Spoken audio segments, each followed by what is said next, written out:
Welcome to Hack Your Happiness. I was running a school, and I really saw firsthand the impact of poor diet and lack of physical activity. Kids would come to school with a bag of chips that was pretty large and orange, and a bottle of soda, which was also large and orange. Not only did they have orange fingers and orange tongues from their breakfast, but they could not walk a flight of stairs without having to stop to catch their breath. Hack Your Happiness is a podcast designed to bring you the behind the scenes of what brings iconic individuals happiness, plus their life hacks. I'm Mercedes. And I'm Anastasia. Today we are speaking with Nancy Easton. So I was going to be a teacher, and I was going to, change the world by teaching, but wanted to make a sort of a bigger difference. So I was working on the Lower East Side of Manhattan. So it was a tough, quote-unquote, tough area. Someone who brought so much change into other people's lives. Nancy Easton. Nancy Easton. Nancy Easton. Executive Director. Founder. Wellness in the schools. Which serves more meals per day than any other entity. Every child, every adult should have access to learning, nutritional education. When I eat fruits and vegetables, I feel very proud of myself. I used to not like them, so I feel very proud of myself that I even tried it. I just feel amazed how I can just like something that I didn't like in the first place. So what is one easy way to adjust one's lifestyle to prioritize wellness and healthy eating? You've hit my favorite subject. So I know you asked for one way, so I got to think about the one. If you have multiple, we would love. What are your top 3 tips for having that kind of balanced lifestyle? It's hard to do, but to find what you love it's a balanced place to be. And then I think ritual is incredibly important. What are your top tips for building positive habits around food? First of all, I often talk about lifestyle versus diet. That lifestyle starts at a very young age. But in terms of a couple, I think, important tips.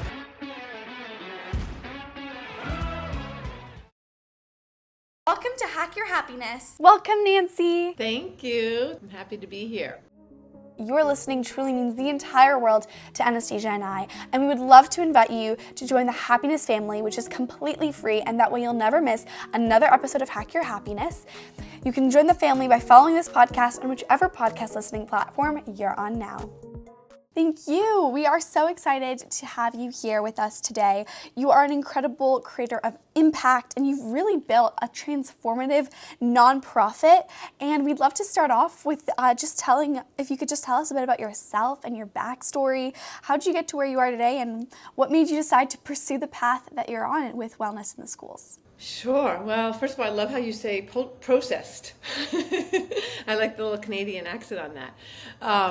So,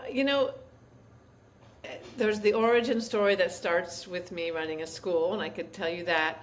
But I thought since you are both still in high school, and I do, thinking about this interview, I do know what an impact your childhood and your teen years and the early years have on what you do in life. So I was thinking a little bit about my early years in all of this, and so I'll try not to. There are a lot of them. That was 60 years ago. So, but I thought that would be interesting to share a little bit about that. And so, first of all, I grew up in South Florida, which was a very warm and outdoorsy and active place.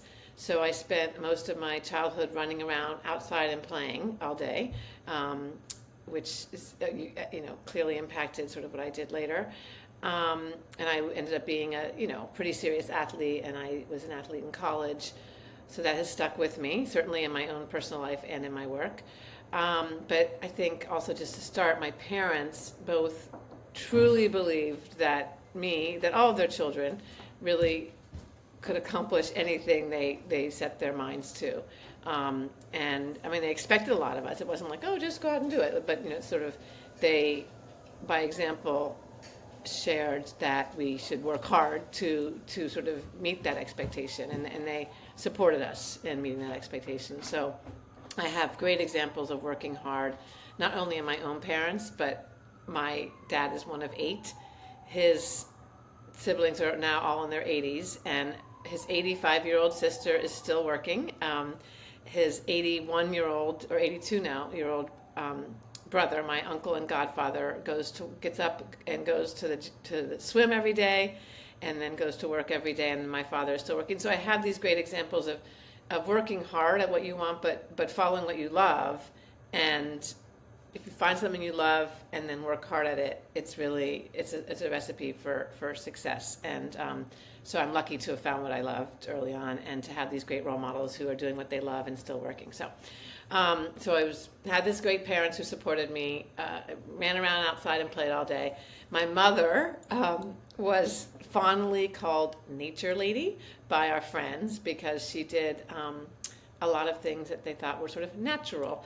And I'll just give one example. We were all part of the athletic club. I grew up in Key Biscayne, Florida, and we were all part of the Key Biscayne Athletic Club. So we all got our chops in playing soccer, and I ended up playing soccer in college thanks to that club and Mr. Foster. I remember his name still, my coach. And they used to have an annual candy sale, because you had to raise money for the club. And my mother decided that the candy sale should be a citrus sale.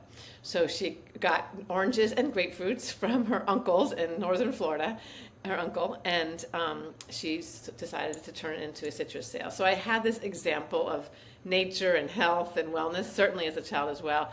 The punchline of the story is, she had them stored in our carport. In Florida, you didn't have it wasn't closed in. It was like sort of a humid driveway kind of, and by the end of the sale, the fruits, the oranges and grapefruits in the back of the carport were pretty shot. They were pretty rotten. So I don't know if they made any money on the citrus sale, but that was sort of her way. She made granola for everybody. And she very, very, when it was the 70s and people were turning to processed food, all for a good reason.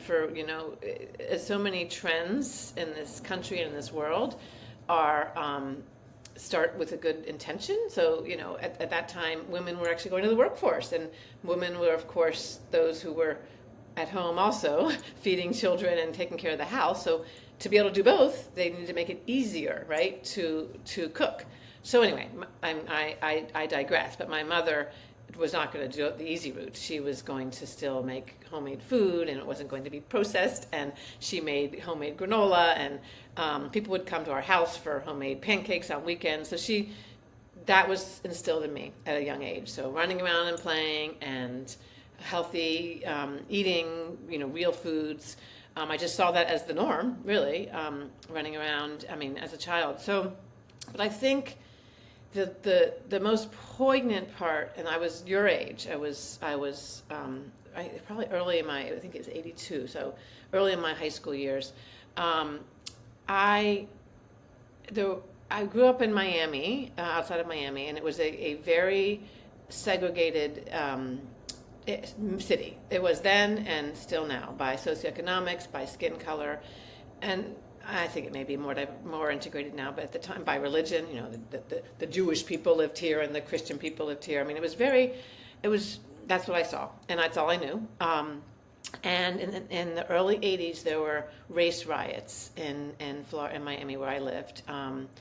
And schools were closed. So those of us who lived over the bridge, across the water, and I wrote about this in a chapter of Food Inc. So I don't know if I'm repeating, if you've read this, but anyway, we were playing, we went out on the boats, and we were water skiing, and we were having this great time.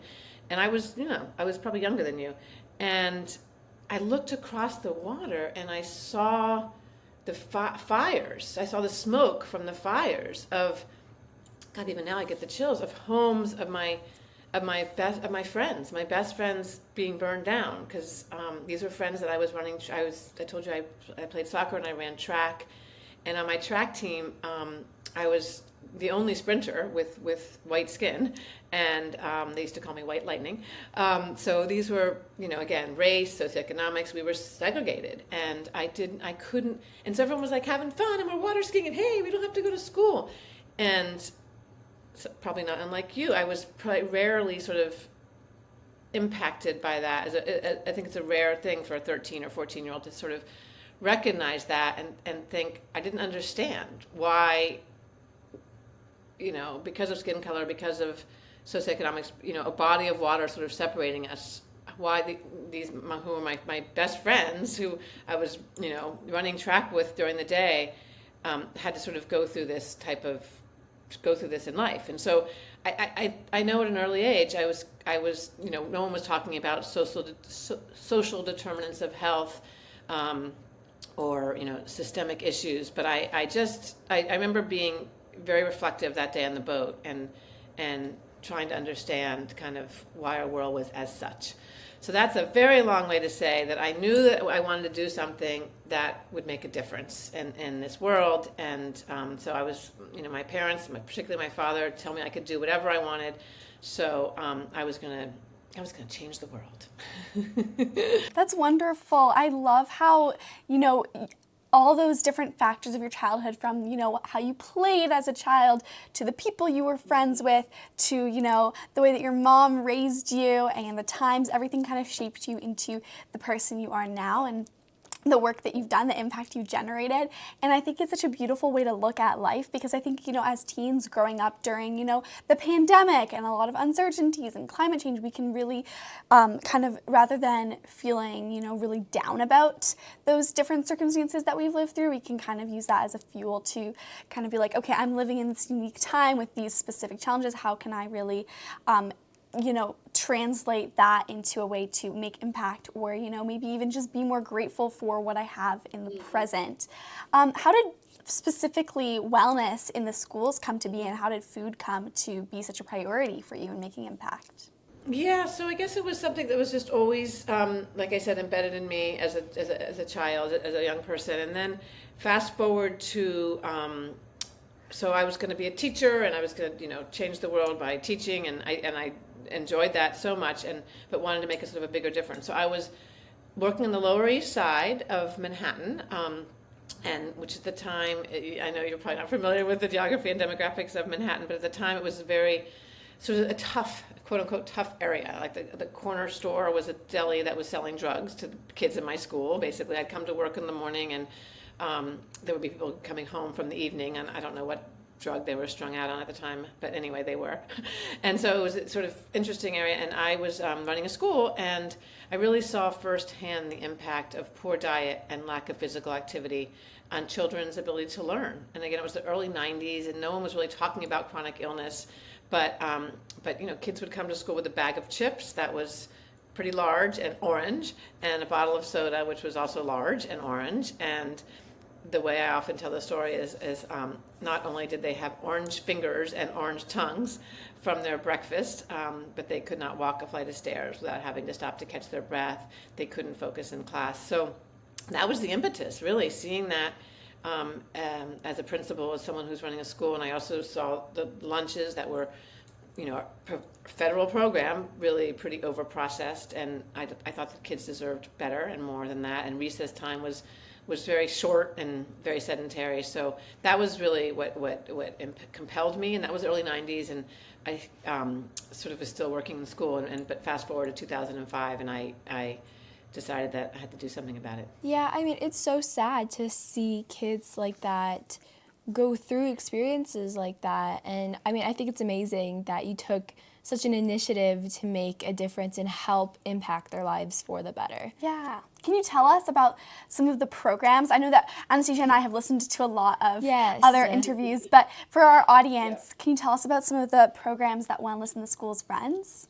Yeah, so we have three programming: Cook for Kids, Coach for Kids, and Green for Kids. So three types of programming, and within those umbrellas, we just have so many different models of implementation.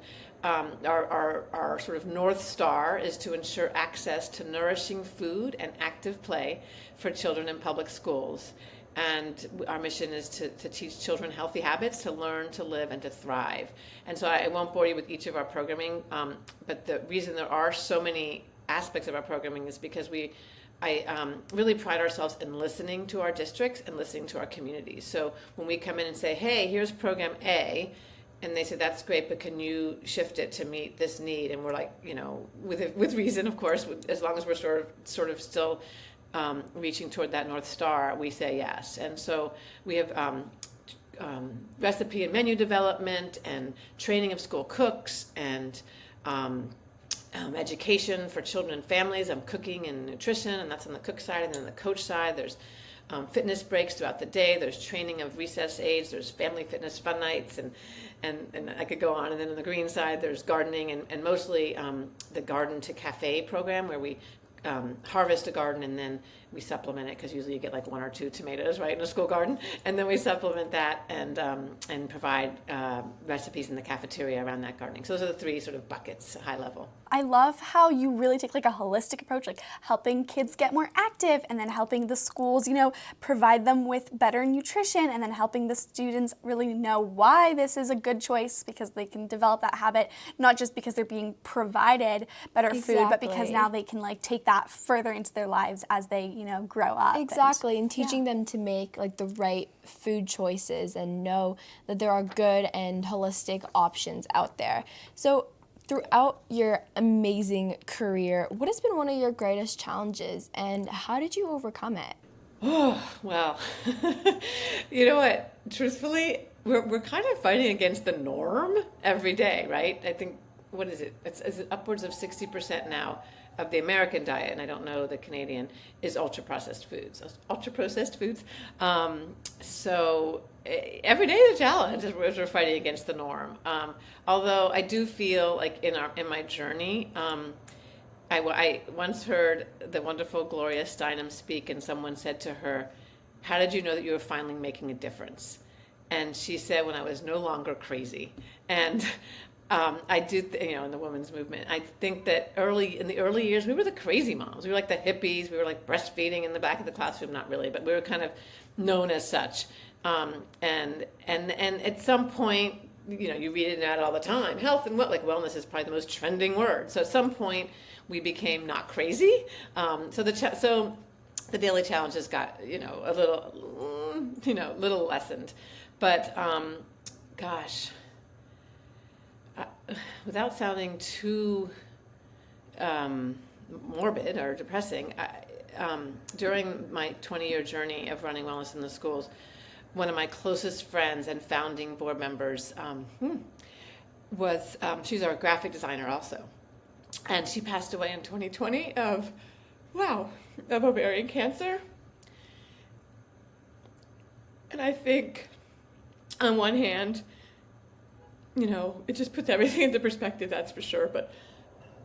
And it wasn't a challenge to the work, for sure, because her legacy lives on so beautifully. But you realize I love my work, and so much of what my personality and my life and my identity is around my work. And so, for better or for worse, friends who work with me, we became extremely close. And it's probably very selfish. I should be a better friend outside of work. But anyway, I was a good friend inside of work. and I was with her for her cancer journey and through the chemo, and she beat it, and then it came back. So, I think that's the ultimate challenge in life. The end of life, it's something that will happen to all of us. And so we should be, more accepting.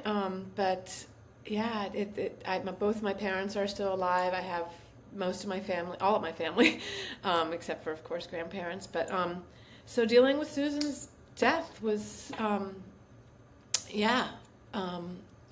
and then realizing during her life and after her life more how much I would just call her for something, or she would call me, and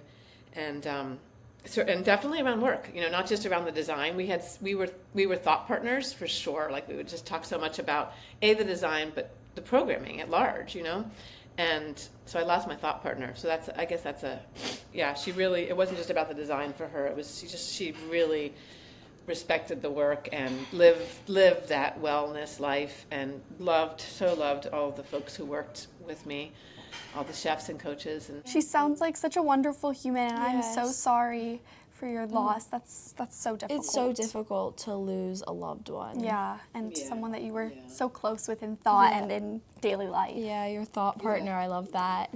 Yeah. So, but it's the fact that she was a designer, her legacy does live on, and it does. So when people ask about challenges, gosh, it puts things in perspective. Like you can handle everything if you go through something like that. But truthfully, I guess it's supposed to sort of force us to be a little more kind of less uptight about the little things, you know? I know, Yeah. it's really hard to sometimes see things and then be like, oh, well, you know, this little challenge is not as big of a deal when you can kind of view things on a bigger scale. Exactly. Yeah. Yeah. And so, in a little bit of a shift in the conversation, talking about wellness in the schools, can you share with us some of your favorite healthy, balanced meals and snacks, or perhaps some of the wellness in the schools menu items, just for us and our listeners to get some good, healthy meal snack ideas? In terms of the wellness in the schools menu items, I think my favorite, I don't even know if that's my favorite tasting anymore, but my favorite recipe, because it was kind of our first and it was our signature recipe, you know, and I made it like every Halloween when my kids were trick-or-treating before we went out, and that was the vegetarian chili. And it's really basic and it's nothing to like, you know, I mean, it's a great recipe. It's a solid recipe, but I think it just has more, which is so much about food in general. Like it has just such good memories. More recently, when our national program director, Chef Marianne Williams, created a sweet potato pinto bean quesadilla, and it's amazing. It's so good. It's one of my favorite recipes on the menu. It was turned into a roll-up on the New York City menu, and it's really just easy to eat and great tasting. I love our cucumber salad. It's an Indian cucumber salad that's delicious. WITS also has, in terms of snacks, we also have a hummus, which is really fun and simple. I love how simple and staple these items are because it's so easy to like put together and feel good about like fueling your body well. Like, you know, make a dip and bring it to school with you, or make a vegetarian chili and like eat it throughout the week, or like freeze it and like kind of heat it up on a busy evening. I think those are terrific like ways to, instead of, you know, reaching for a frozen pizza, reaching for something a little more handmade and homemade. 100%. And take us behind the scenes of a day in your life working at Wellness in the Schools. Oh, well, there's never one day that's the same. My favorite days are certainly going out and getting to observe the work and see the work in schools, and not only seeing the kids just so happy about cooking or exercising, and I shouldn't say exercising, just running around and playing. But also just, I'm so grateful to the staff the team, the chefs and the coaches who are out there really I call them change agents. They're just amazing humans who've dedicated their life. You know, they work hourly 10 months of the year, and they've dedicated their life to this work. And I feel very like a proud grandma when I see them doing the great work with kids. So I visit schools. I spend a lot of time cultivating donors and trying to raise money for the organization. I have standing meetings with different team members who report to me, so I have those weekly meetings, and I find those to be just really helpful to get us set for the week. So for me, every day is very different. For our chefs and our coaches, they are going into schools every day, and they're either providing coaching programming, or they're providing training to cooks, or they're providing culinary programming to kids. But my days are there's not one that's the same.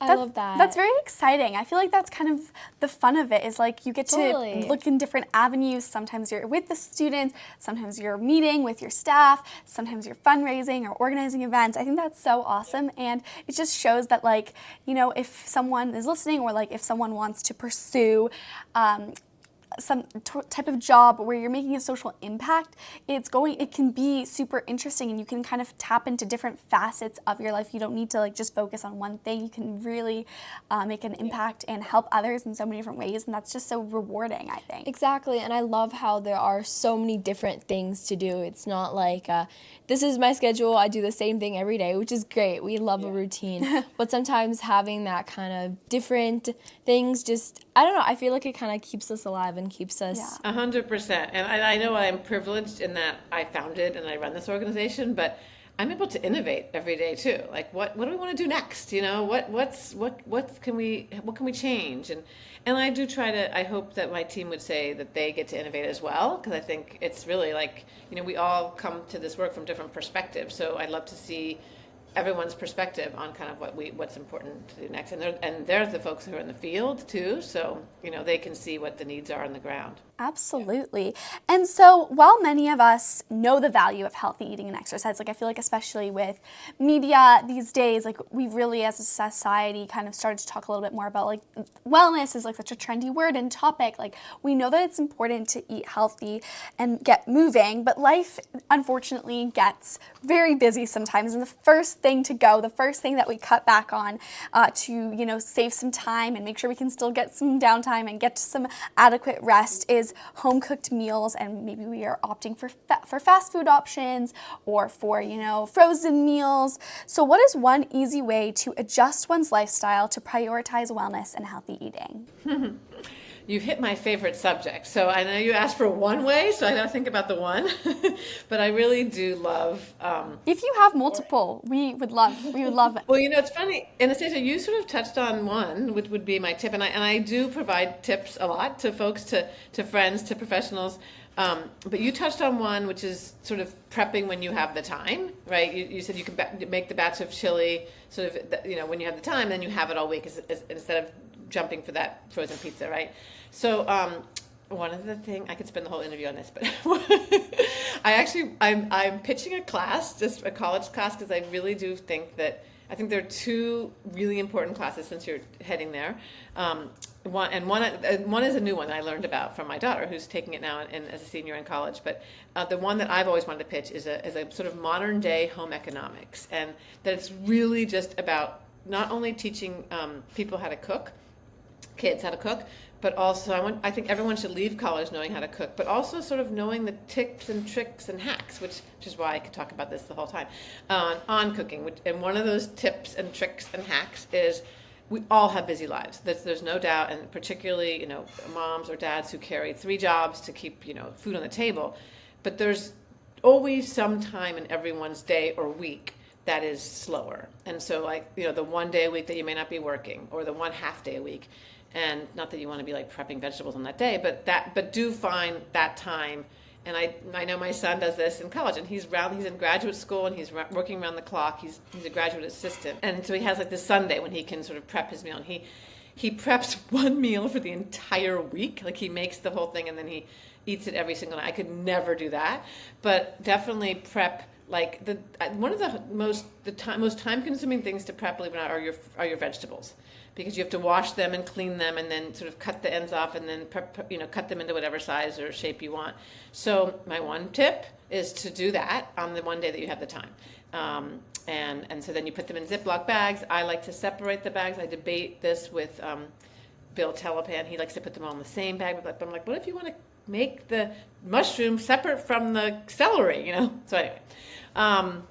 But I could go on and on. I mean, if you have roommates, and I know in college I ultimately had roommates, we actually divided nights, and there were 4 of us, so I knew that I would have 4 really great homemade meals 4 times a week, and then the others you sort of figure out, or you have leftovers, and we actually would change with each semester. I'm like, I have a heavy workload on Tuesday. I can't have Tuesday night. I have a huge test on Thursday. I can't have Wednesday night. So we would literally look at our schedule for the semester, and we would divide our nights. So, and then you would really take it seriously. The night that, there you are, you're back to me.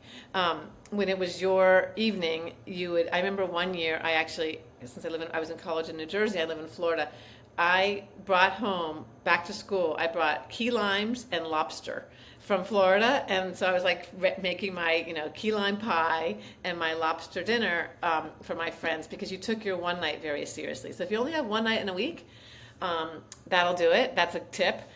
Another tip, I'll stop soon, but as you can tell, this is my thing. Plan out your meals for the week, and it sounds silly that just by planning it makes it easier, but it just takes away from that, having to think about it. When you get home from work, oh my God, what am I going to do? It's right there. I taught this to my niece, and she and her now husband put it on their chalkboard at night. And I used to have a chalkboard when the kids were little, and I'd write out what we were going to eat. And so you just kind of know what you're going to do, and then you could just pull out the vegetables that you've already prepped. So anyway, I could go on, and then for fitness, Do you want me to talk about fitness? Because that's my other favorite subject. Absolutely. Yes, definitely. Okay, so for fitness, I always recommend, and this is, at your age, this is a good tip too, is to find a peer, find a friend to work out with. And I literally, I have Mary Beth. I run with Mary Beth on Wednesdays. I run with Ann on Thursdays. I work out with Vicky on the weekends. And back in the day, when we were in my 20s and 30s, I ran every single day with Jacqueline. And that time, it's to stay healthy, but honestly, so much about health is building relationships and friendships. And so we're not only exercising our muscles, but we're exercising our hearts a week goes by and you may not talk to that friend all week, but then you show up and you catch up on your week. And then if that happens year after year, you've got, you've really built such a friendship. Anyway, so meeting with someone and doesn't have to always be that intense, but your friend gives you sort of accountability to meet. And then the other sort of tip I have is to literally schedule your workouts the way you schedule a work meeting or the way you schedule, anything really. So you'll see it in my calendar. Like, I don't do it anymore, but I block out certain times a day that I'll be making sure that because for me, exercise is sort of my happy pill. And so that's what I do. But and then also, again, working 3 jobs, you may have the luxury to schedule an hour for a workout, or if you're not your own boss. But so then, like in New York, I would say get off the subway a little earlier and walk, instead of take the subway that far, or just, again, in New York, I have the luxury of walking a lot. So, walk instead of take a subway in general. So anyway, many more tips to be able to sort of balance in a very busy life, but it's what I do. So I know it probably I make it sound easy, but certainly the friendship one really is just checks a lot. Not that you're checking boxes, but it's so. I look forward to my workouts. I look forward to going and seeing Mary Beth or seeing Ann or Aw, I love those tips. I mean, you have so many amazing tips, Yes. Nancy. And what I really love about No, it's true. And what I really love about the movement tip is you're right. Like maybe Yes. you don't feel like going to the gym or you don't feel like walking to school, with someone who lives in your neighborhood. But when you have someone to do it with, you can be like, okay, I'm not excited to walk to school today because I'm tired or it's a little cold out, but I'm excited to catch up with a friend. Exactly. Or I don't really want to, go to the workout, go to the, Pilates class or yoga class, but I'm excited to see, my friend there. So again, a little bit of Exactly. motivation. And also with the cooking, I know it's crazy how much time chopping vegetables takes. I love to help my mom prepare salads whenever I can in the evenings for dinner. And our salads are like one of my favorite part of our meals, but it takes the longest to prepare and it's you really would not does. think it. 100%. I also love how you mentioned, just finding those small places to add a little bit more movement in, even just getting off the subway a little bit earlier so you can walk there. I think is so smart. But it's also if you're going to the mall, maybe parking your car further away from the entrance so that you have a little bit of a walk there. And I think it's just finding those small ways to incorporate a little bit more movement that really can add so much. You don't need to go and have a full body workout every Exactly. single day. If you can, that's amazing. But if you can't, don't feel like, okay, all or nothing, I'm either going to be, rotting on my couch or at the gym. I can, maybe I'm going to just do a smaller walk, or maybe I'm going to, take the stairs rather than taking the elevator today. And that's my movement. But yeah, it's the small. You guys are giving all the tips. That's another one for sure, is not trying to do a 3-hour workout. We do 10-minute movement breaks in schools with kids. And just, again, there's lots of research around sort of stopping in the middle of your day and just moving for 10 minutes. And that everyone can do at their desk, right? And that's definitely something that we start at a young age in schools to start to build those habits in your body. Totally. It's all about balance. It's all about building that kind of healthy lifestyle.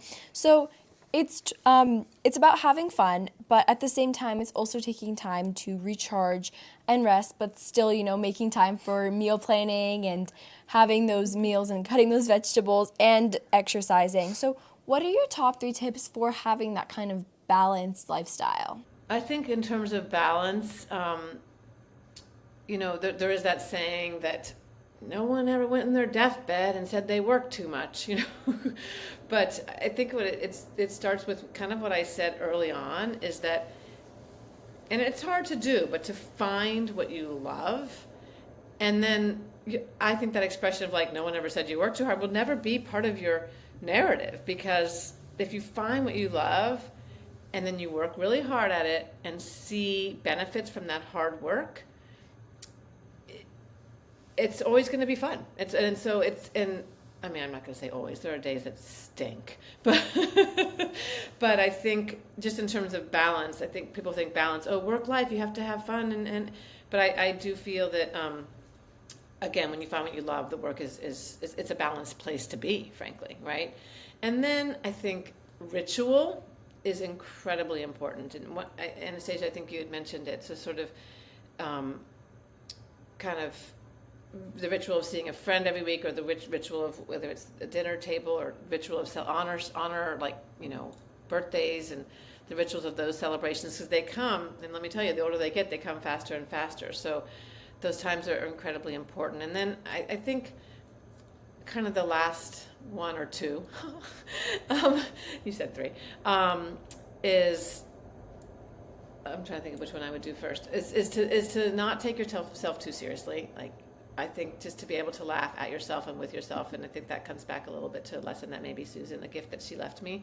I'm always like driving, but like, it's okay to make mistakes and to laugh at yourself with others. But finally is one of the things that I think I've said as a New Year's resolution, like every single year. I'm working on it, I promise.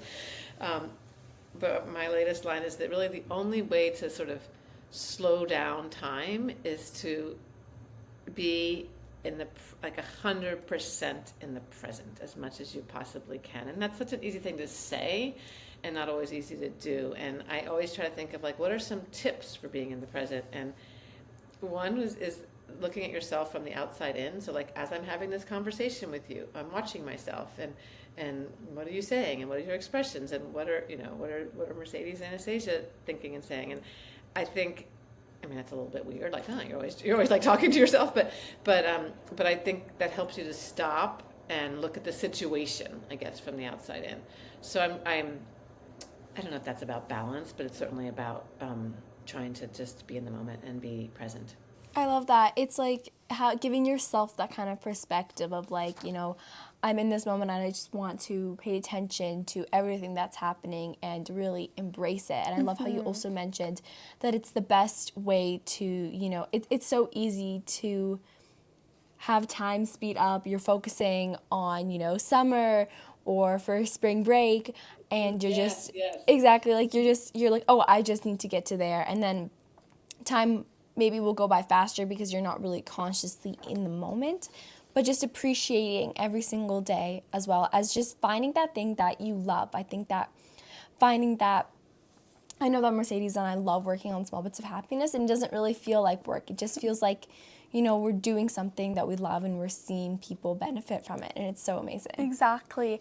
And I think that, having that balanced lifestyle, I love what you said, Nancy, about not taking yourself too seriously, because I think sometimes we can get so caught up in, like, oh my gosh, I didn't, eat the right snack today, or I didn't, walk enough steps or whatever, but now I can't, feel that good about myself. It's really, like, it's not that serious. And at the end of the day, like, there's so much more to life, spending time with your loved ones, like, staying in the present, like I think healthy lifestyle is something that there's a balance, like, sometimes you do have that sweet treat, and having a healthy lifestyle makes it all the better, because you're going to have a healthier, body. You're going to not have to catch your breath after walking a single set of stairs. Yeah, and I like the example, Anastasia, I forget, at, like, your age and 20-somethings, and now, even as we get older, like, looking forward to summer or spring break. I haven't thought about that in a long time, but it's so true. Like, the being in the present is something that I can tell you, it's very something it's particularly for my personality. Like, I'm always thinking about, like, what's next, and just, like, preparing for tomorrow, and things are always in my head, and I'm really trying to get out of that and be in the moment. But yeah, you summed it up nicely. Want to bring some happiness to your home and connect with your kids, teens, students, family, or maybe just learn more about yourself? Anastasia and I have designed an activity box with 100 unique fun things to do to feel happier daily. It's got DIYs, activities, conversation starters, reflective prompts. It's called Mission Small Bits of Happiness. And Anastasia, are you ready to pick out the card of the day? I am. All right. Ooh, this is perfect. Eat some fruit with your lunch. Fruits to try: bananas, blueberries, or oranges. I love oranges. And the best part about them is that underneath your mission, it gives you a whole reason why it helps make you happier. So certain fruits contain vitamin B12, which is associated with producing serotonin, a happiness neurotransmitter in our brain. So eating some of these fruits will help produce that serotonin and make us feel happier. And you can shop this Mission Small Bits of Happiness activity box now to support us, help us keep this podcast going for free, and also to bring some happiness into your home. So shop now, it's linked in the show notes. Now let's get back to the episode. Thank you, exactly. And so you've been working at WITS for nearly 20 years, and I'm really curious, what has been one of your most memorable standout moments? Like if you had to pick one that really stands out in your memory. You guys are tough with your pick ones. Well, I'll say first that the early years when we were first starting everything, when everything seemed kind of impossible, that every moment was memorable, like every single moment. Like our first business trip, I think that was like in Florida, going to Florida to set up down there, or the first panel I was ever on, or my first TV interview. I remember just being so nervous and not being able to sleep. So all those first stand out. But I think the one, if you make me choose, would be now 2 years ago, last fall, when New York City, we've been working in New York City for like, at the time, almost 17 years. So I guess now 3 years ago. And they asked us to expand our programming to every single public school in New York City. And just to ground you in that, to give you a sense of that reality, there are 1,200 school buildings, 1 million children. They feed more children than, or they're second in this country, in the U.S., to our U.S. military. So it's huge. It's a huge scope of what they do, and I won't get into details of how we made it happen. But anyway, we did.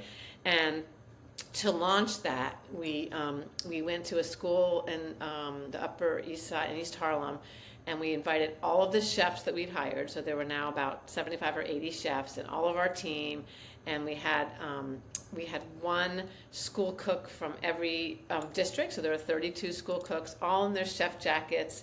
And it was a big launch of the program. And I had to stand outside myself, as I've been teaching myself, and sort of pinch myself for that moment. And we have a great photo from it, so that's good. We all had little hearts in our chest. So that was a really, I'd say, very powerful time for the organization and for all of us to be there. Oh my gosh. That's so amazing. Yeah, congratulations. That's such an incredible achievement and impact. And that's so many people. Yeah. Mm-hmm. Yeah. Yes, right? 1 million children. We're wrapping up, believe it or not, this June. So it's been truly amazing to watch the work and to watch my team do such amazing work. Yeah. Incredible. Wow. Congratulations again. Thank you. Yeah. Helping others, I mean, on any scale, whether it's, 1 million children or maybe just helping around your family or your community, a certain, charity that someone feels really inclined and passionate about, is shown and proven to boost our happiness. And so what aspect of wellness in the schools brings you the most joy? I can answer that one right away. The children. Really love, I always say to my team, if you're ever having a bad day or not feeling as motivated by the work, go to a school. Go to a school and watch a kid's joy when he or she, cut a potato even and made a roasted potato instead of, substituting it for a French fry and saying how delicious. This is delicious. We actually had that on video, which is why I'm remembering that.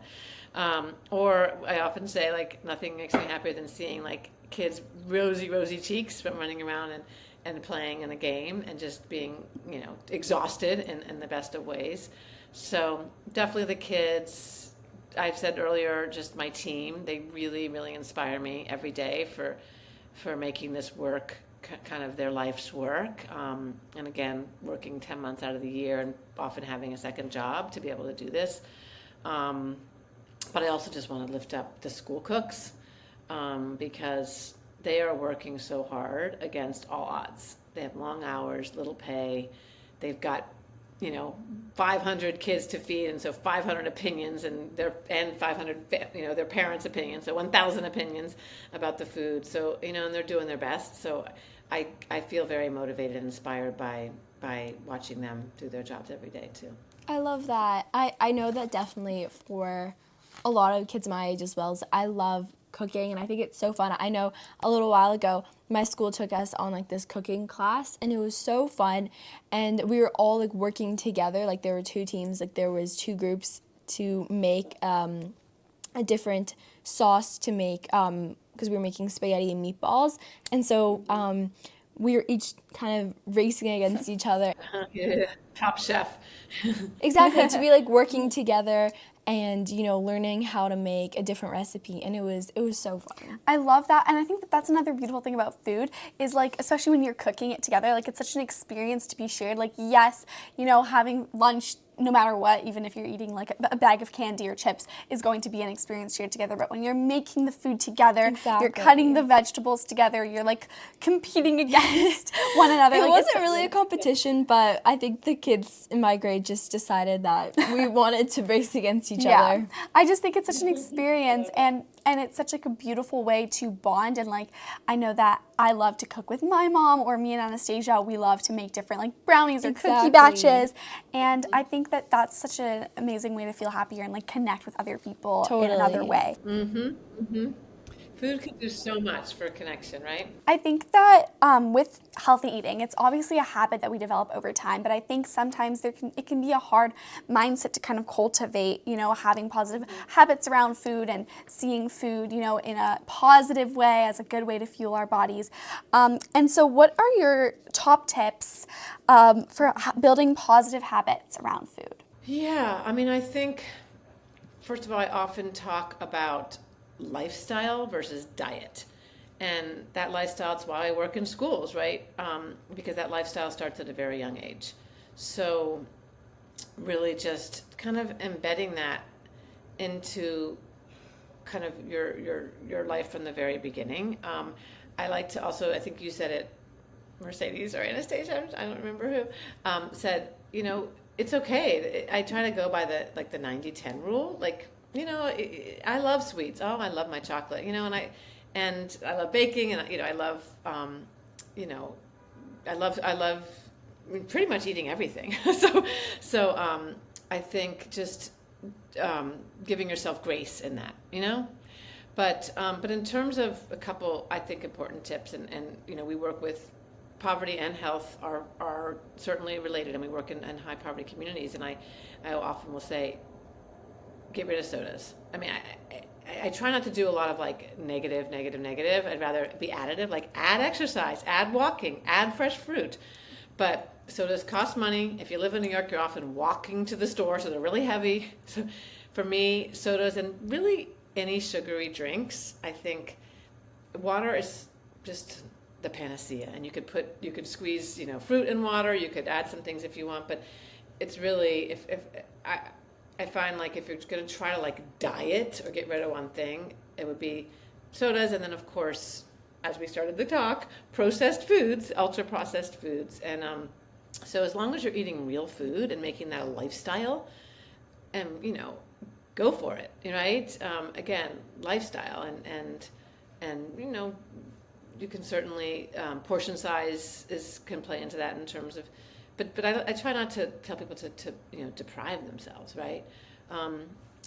But yeah, if it's hard for you, you know, limit your options at home. You know, if there's a choice between a big cabinet of candy and cookies and Snickers bars, or a bowl of apples, what are they going to go for? What are the kids going to go for? Certainly the first cabinet. So I try to have like a variety of apples, and the kids, you know, do you want the green apple or the red apple? Like when my kids were young. If it's going to be hard for you to sort of choose. So yeah, and I know when my kids were little also, I remember one of the parents in their class thanked me because the kid had so many allergies, and thanks for bringing allergy-free food. And I'm just like, I just brought real food, because you know, so many of the allergies are in like those packaged, you know, the you know, packaged or things that are made like in a plant or processed somewhere. But if you stick to real food, you can actually, you know, help out, you know, the kids with the allergies also. So I sort of rambled there, but I think I think my biggest tip, frankly, is to not focus on a diet, a particular diet, like where you get rid of proteins or you get rid of carbs. You know, we need our macronutrients. We need proteins and carbs, and we need, you know, fats even.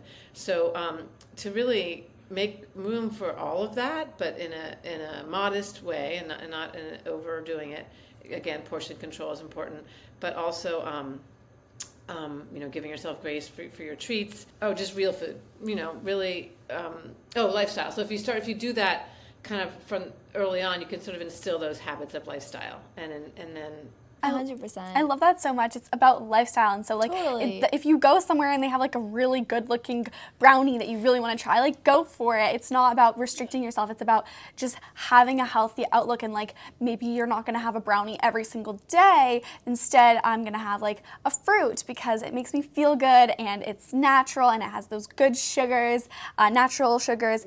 And so I think I love that, just, like, focusing on having a healthy lifestyle. 100%. I know for me, what I love doing is I never ever see creme brulees anywhere. And so if I see a creme brulee, like once in a blue moon, I'll be like, you know what, I'll have at least like a few bites of it because I don't know the next time that I'm going to see one. Exactly.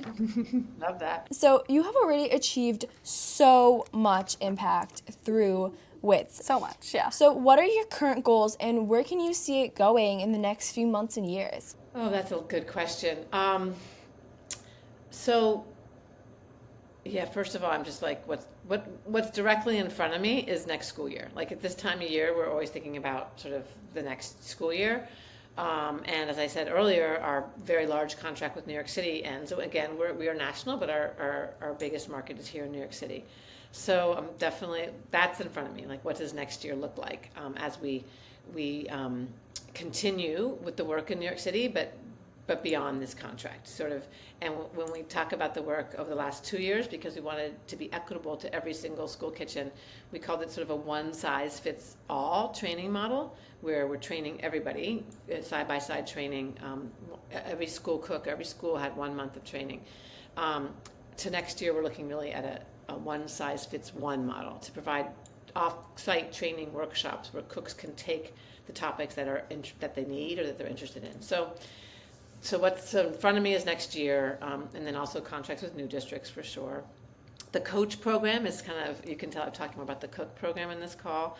The coach program is definitely the younger sister, and it's getting more traction, or the younger brother. And so I'm excited about where that's going to go.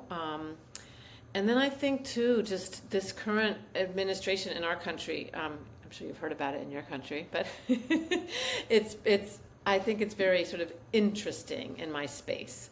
Interesting because we have this new head of health and human services in RFK Jr. who's talking about removing processed foods from schools and healthy lunches. And we have the head of the USDA, Brooke Rollins, who's talking about, so I think Cory Booker asked her, are you going to, we have a health epidemic in this country, are you going to, make school food healthier? I think he even said, are you going to remove processed food? I think he used that language. And without a breath, she said yes. So you have that on one side, but then, just last week, there was $1 billion cut in local food purchasing, like local fruits and vegetables, local farm purchasing programs. So I think there's this real tension right now in our government with our new administration. And so that is very top of mind and sort of, in terms of my goals, is how we can play into this narrative, certainly, of removing ultra-processed foods. I love that. I can't wait to see where it's gonna go. And now we have kind of a fun question. If you had to choose one final meal, what would you choose? It would be not what I'm eating, although I love sort of Mediterranean, Israeli, that kind of food, but not so much about what I'm eating, but who I am with and kind of what the setting is like. So it would be definitely a warm evening, surrounded by outdoors, surrounded by my family and closest friends, with a farm-to-table meal. So again, if it's summer, it's just like, abundant with probably, I don't keep a full vegetarian diet, but I would think vegetarian for a summer meal in the heat, like under a mango tree or on a beach. So yeah, it's really more about the setting and certainly the people I'm with and what that exact meal is. I love that. That sounds wonderful and so magical. What is one piece of advice, Nancy, that you wish you could give your teenage self? Oh, be nice to your mother. Just kidding. Oh, just kidding. I would well, I'm not kidding. You should be nice to I should have been nice to my mother, nicer, and I'm sure you're very nice to your mother. To own who you are, to really, I recently heard someone speak, it was sort of a motivational speech, and she said to somebody, I hate your green hair. And the person didn't have green hair, it's kind of funny, maybe some people do, but it's not a natural color. And the person was kind of like, well, I don't care what you think because I don't have green hair, and what are you talking about? And sort of to own that in so things that you actually do have. So, I hate your, dirty blonde, I don't know what you call your hair color, but for you to feel the same way, like, I don't care what you think. I love my dirty blonde hair, and this is who I am. And to really, I think it's hard. It's certainly hard, and it's harder at your age, given the beauty myth of social media and all the filters, and everyone looks beautiful, and everyone looks this, and everyone is so perfect, right? But don't compare your insides to someone else's outsides, for sure, and just own who you are. I love that. That's such a great piece of advice. That's beautiful, and it's so true. Like, I think so many teens Yes. struggle with comparing themselves to people that we see online, or even other people that we have in school or in activities, or wherever it is. But realistically, like, you are who you are, so live that and embrace it, because it's either the fact that you're going to be really unhappy as who you are, or you can embrace it and really feel happy and tap into your fullest self. And someone else's beauty doesn't take away from yours. You can look Exactly. at two different flowers that are completely different and still see the beauty in each one of them. Exactly, and own that, and taking away also from external beauty, like the things that we love to do, like it might be the weird thing, or the different thing, but gosh, own it. If you love it, own it, Exactly. So what is something that you do every day that brings you a small bit of happiness? Well, I feel like I've bored you with that one. I mean, I force myself to not work out one day a week, but and then that day I'll kind of I'll walk, or I need, it's my happy pill. I work out, and again, usually with someone, to ground myself in that friendship or in that moment, but also it's also just good for my own clarity. Just sometimes I'll work out a problem in my head when I'm working out, or even more so, I mean, they often compare sort of the endorphins of running to you're high, and so if you're when you're high, your mind can kind of explore, and I get so many of my great creative ideas working out. So yeah, exercise. Absolutely, I'm the same way. I Totally. love to go and do a few workout videos after school before I get into my work and my school homework evenings, and so I think it's such a great way to kind of break up your day, break up your Exactly. mindset, bond with. I know I invite my mom and my dad and my sister to join me in my workout videos as well, because it's just such a great way to bond and Totally. kind of do something different. I know, I love running. It's such a great way to clear your mind and think about something else. Exactly. Does she drive you crazy, Anastasia, when she makes you do her workouts? No, just kidding. No, we kind of work out at our own thing. Yeah, she does the videos while I run, and then I do Pilates while she does biking. You used to do more I know. videos with me, but now she's doing her own videos. I don't know. And so, as a final question, Nancy, do you have a motivational quote that you love and remember? And if so, why? I'll share the one that one of my weekly running mates shared with me. And I remember looking it up after she did, because we didn't know who it was attributed to. We think it's John Lennon, which is so funny. And I love the Beatles, so that's good. I'm probably paraphrasing, but it's something around, and in the end, it will all be okay. And if it's not the end. And really just saying, this life is a journey, and we are always figuring it out. And we may have a bad moment or a bad day or a bad month, but it's still a work in progress, and we're still going to keep working it out. So I know that one. I think it is John Lennon. I love it. I've seen it in the past, and I love it so much, because it's true. If it's not okay, it's not the end. Exactly. I think we all need that as a reminder. And if our audience wants to keep up and learn more about you, about WITS, where would be the best place for them to head? thank you. So wellnessintheschools.org. Schools plural, everything spelled out, .org. And I know I should know our WITS in Schools, I think is our, my God, I should know this, the Instagram. But you can find them all on our website. Let's start with the website.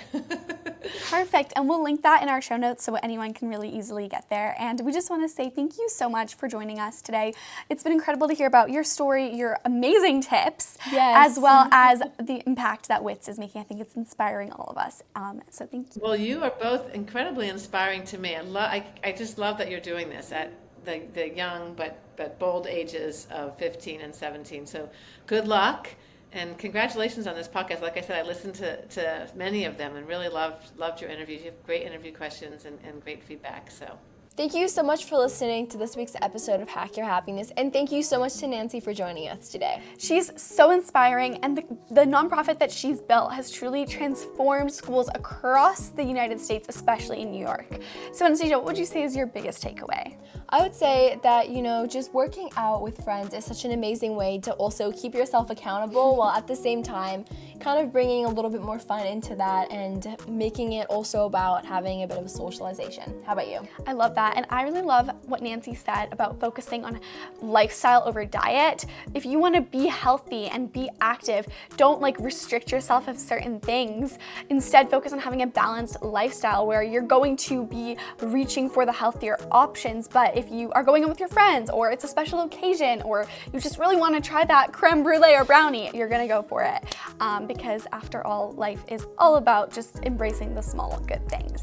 So if you enjoyed this interview, we think you would absolutely love our episode with Food Network star and nutritionist Ellie Krieger. She debunks a number of food and nutrition myths, reveals certain foods that bring us more happiness, as well as shares her hacks for having a balanced lifestyle. Because I know there's a lot of people like that who try these plans, and of course they don't work for them because they're not the right fit for them. And instead of blaming this plan, they blame themselves. And I think that creates a really negative spiral emotionally. You can listen and watch her interview now. It's linked in the show notes. If you enjoyed this week's episode, please leave us a 5-star review from wherever you're listening. It really helps us out and we really appreciate it. Also, be sure to join our happiness family. It's completely free. We'd love to have you, and that way you'll never miss another episode.